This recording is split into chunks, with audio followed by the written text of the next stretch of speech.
Hello, my Aquarius Collective. I am here today to give you your message for September 2025. I hope you enjoy it. As always, I like to go through astrology and look at that. Part of the deck and the devil came out. We're going to be talking about astrology and how that's going to be affecting you in September, and that's what the reading is going to be focusing on.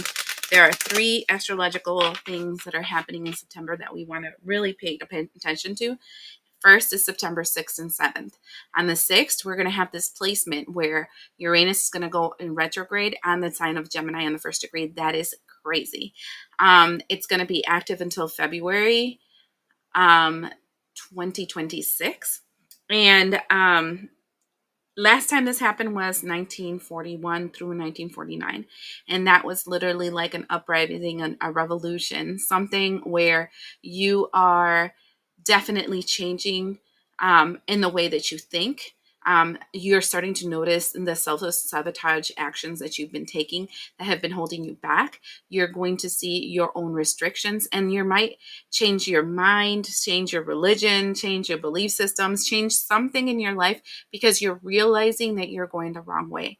The second thing that's going to happen is on the 7th, we have a new full moon in the sign of Pisces, and that is a lunar eclipse. A lunar eclipse has to do with something that is phasing out of your life, and it usually has to do with your emotions, your subconscious, some type of magic, etc. The thing is that this week and this whole time, we're being strongly influenced by Pisces in Saturn, which I told you this dance between Pisces and Saturn will be going on for like 2.5 years. And this is the energy of karma, where you will either have to deal with the consequences of your actions, or you're going to have receiving good karma from the actions that you have healed within yourself. But when Pisces is being influenced by Saturn, you are literally being shown the things that you're thinking incorrectly or you're doing incorrectly because of a wound that you're not even aware of.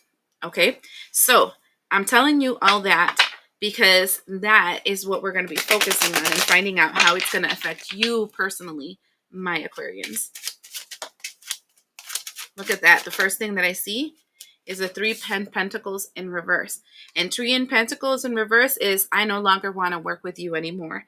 And we have the lovers. So there is some kind of decision that you're making about a connection that you have, a love connection. Now this can be a career, right? This can that you've always been really drawn to, your heart's calling it, you feel like really connected to it, and you're no longer like feng shuiing with it anymore. This can be a person.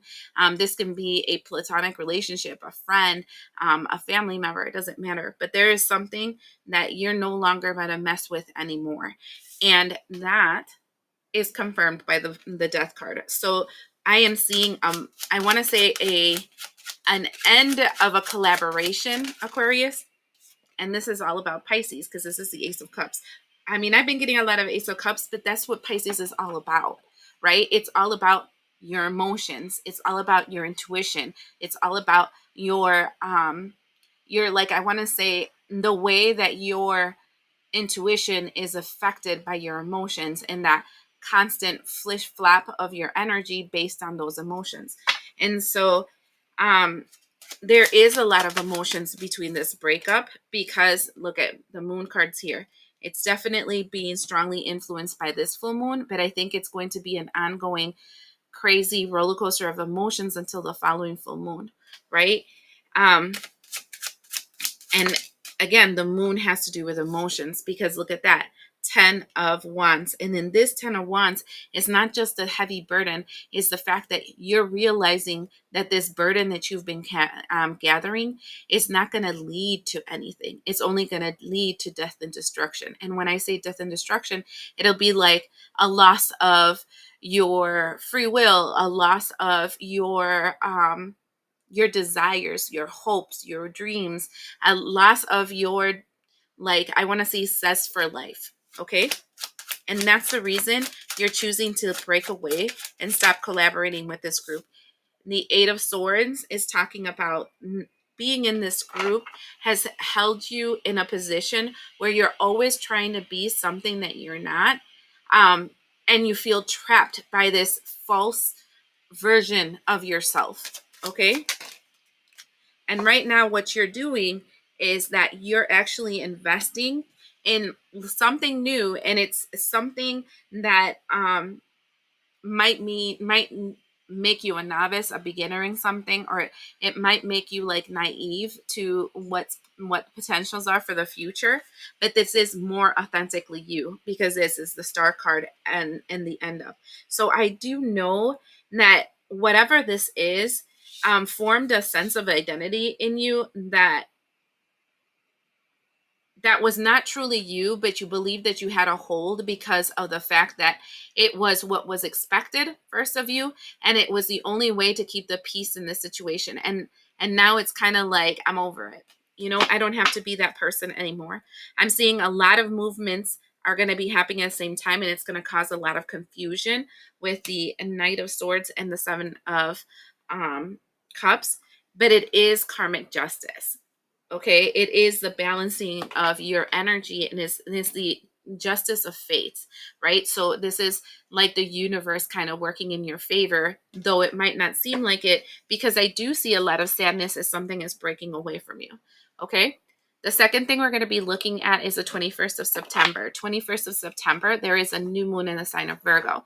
Now, for those that watch my astrology, you would have known that we had a new moon in the sign of Virgo on the 23rd of August. And now, I had told you that you're not going to see this from other astrologers, but this is something that me and my guides talk about, because the astrology I do isn't based on books. It's based on my experiences and what I have when I channel with guides, and what they tell me that it's going to be all about, right? And so then I just need you to keep that in mind when you're looking at the astrology. If you decide to be subscribers to my channel, that every weekend, I think either Saturday or Sunday, I try to put out the astrology of the week. If you guys know what's happening in the week, you can plan your week accordingly, and then you won't be swayed by the emotions that are all about these planets. They have magnetic fields that move us, right? And they affect our emotions. So back to that energy of August 23rd, that new moon in Virgo, I said there was a faux solar eclipse, because Virgo was the new moon, but Virgo was also the placement of the sun. And it wasn't doing an eclipse, but it was a faux one. And the significance about that is on the 21st, it is a solar eclipse in Virgo, and it is a new moon in Virgo. In other words, this has been a portal. And what I would advise for you, for my Aquarians, is to really look into the 20th of August all the way to the 27th of August. It marked some kind of transition in your life. You said yes to some things, you said no to some things, and some really strong belief systems starting to come through. You could even have discovered within yourself like a self-sabotaging pattern or habit or behavior. And so for the 21st, what's going to happen is that now you're going to actively, in the 3D, because this is the sun, so this is in the waking world, you're going to actually do something to actively move with the energy of fire, of Mars, of the sun, this negative pattern, because we also have an opposition of Saturn and Pisces. So this is you doing a 180. Whatever you turned your face to, now you're going to turn your back to, because you're going to realize it doesn't feng shui with you anymore. All right. So let's see what you're going to like excommunicate from your life. False love. So we have the Knight of Cups. I know a lot of people like to say that that's love coming towards you, but this is the most falsest false love ever, because the Knight of Cups is the one that will go towards you only because they need something, because you supply them money, you supply them resources, their connection with you will give them something. All right. And the fact that that's the first thing that came through when I was saying what you're going to excommunicate, that's it. Look at Five of Wands. You're definitely going to create a block, and you're going to fight against it. Because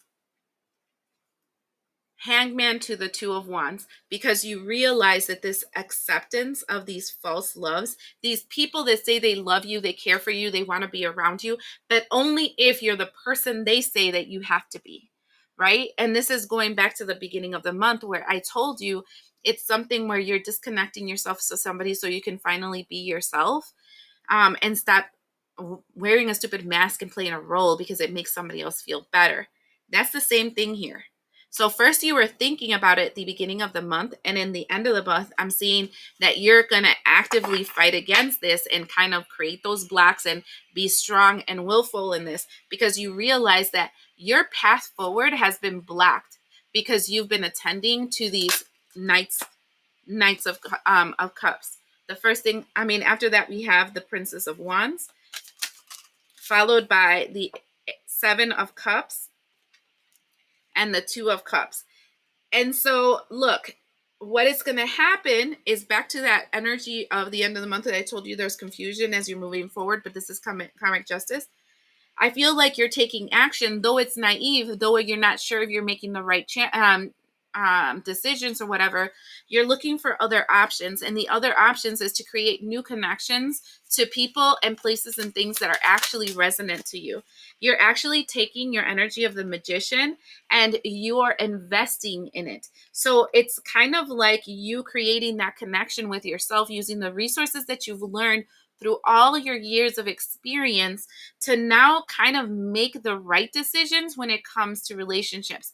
Like, maybe it's one of those things that you grew up in a very toxic household and you're realizing that the friends and the people that you're called to and that you feel resonant with and you feel like really lit up from, right? They're people that are toxic. And now you're realizing that when you have this strong passion towards somebody, once you think that this person is amazing and you have no question in your mind that they're amazing, it might be because this person is that narcissist that you grew up with. And now you're like, wait a second, I'm starting to feel this crazy love for these people. They seem amazing and whatever. And I just met them. I think that this is my toxic pattern. I think I'm going to have to like take a step back and take a pause and take a breather and realize, hey, this is not the type of person I want. And then when you meet another person and the first response that you have with this person is, holy shit, they're evil, let's get away from this person.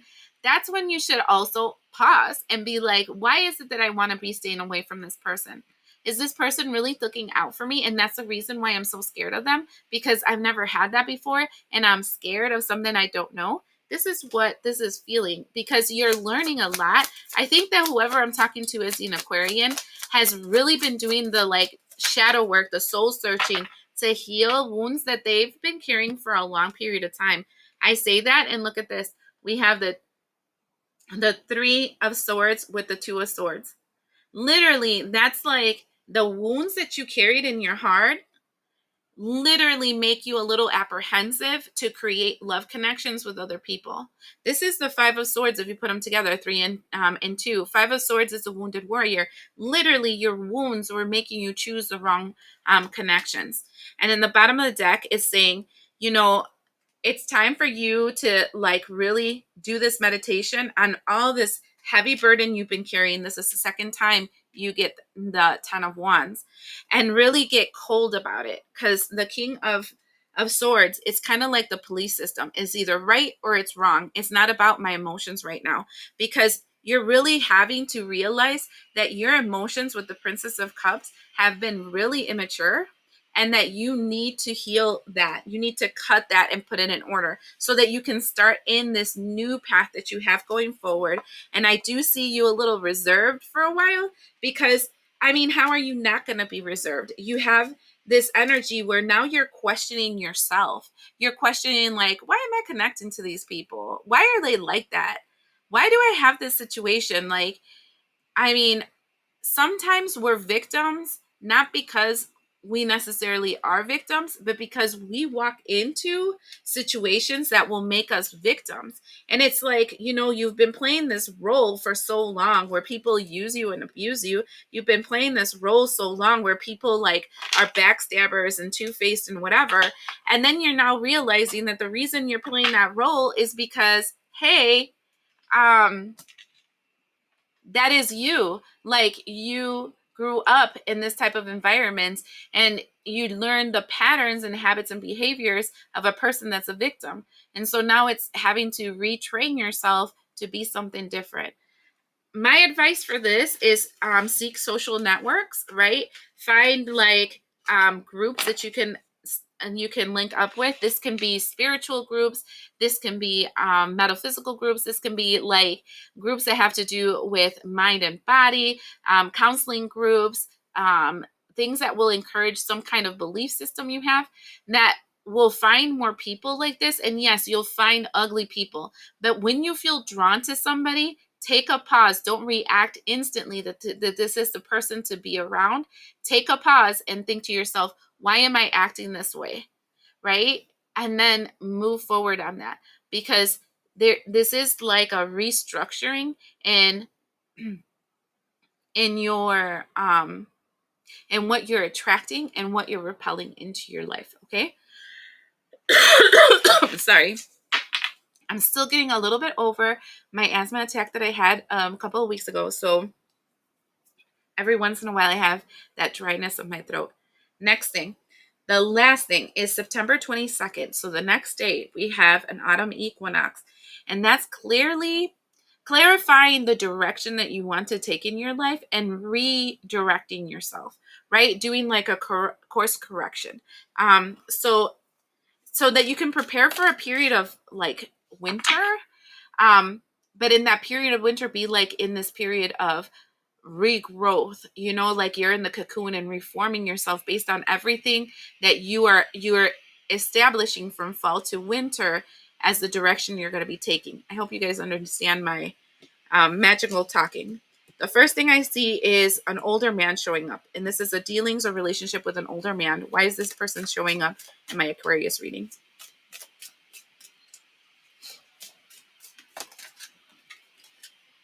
We have bear, danger, especially in money matters. And then we have dagger, fear, worries, tense situation. So this can be read in two ways. One, you're being warned about an older man that's going to stab you in the back and that's going to affect you in your money. Or two, this is a warning for somebody that you care about that is an older man that is going to be stabbed in the back about money. Just a side note, there's two ways of looking at it. Look at that. Tears in October. I done told you there's something funny here. We got tears and teardrops, a great sorrow in October. And then we have the carriage, a journey, either physical or mental. We have a financial pinch all the way till January. And then the elephant says a long journey, either physical or mental, will leave you wiser in the end. Look, so it seems like I am talking about an older man that's going to go through a financial pinch because he's going to get stabbed in the back. We have the energy of October. So this is probably something like a prelude to let you know to prepare yourself, because this is going to be happening around the month of October. There's going to be sadness. You're going to have to be like, there's going to have to be a move. And now this can be moving where you work, where you live, your things like that. And this is going to restrain your money all the way till January. This long journey that we see is starting off to September all the way till January. And I told you that Uranus as energy is all the way to February. So I would even stretch it that long, right? Will create mental strain, will create financial strain, will create a lot of problems, but also a lot of lessons. Okay. um for something like this to show up, it's a situation where you kind of knew it was coming, um and then like it hits you. And then we have all this energy in the beginning where you're being told not to connect to certain people, that you should walk away from certain people, that you're realizing it's false love. Maybe what I'm talking about is that this is a person that you care about, that it's an older man that literally is going to stab you in the back with money, and then you're going to be like strung up with money for a long period of time, and it's not going to feel better till January. That's like, if this hasn't happened yet, you can potentially change the course, right? And kind of really pay attention, be mindful of signing contracts, of signing agreements, of doing what you're having to do so that you don't have this problem, right? um I hope you guys understand what's happening, but this looks like a 360 about who you trust and who you shouldn't trust, who you're backing and who you shouldn't back, and who you're spending time with and who you should stop spending time with. All right? I hope this helps.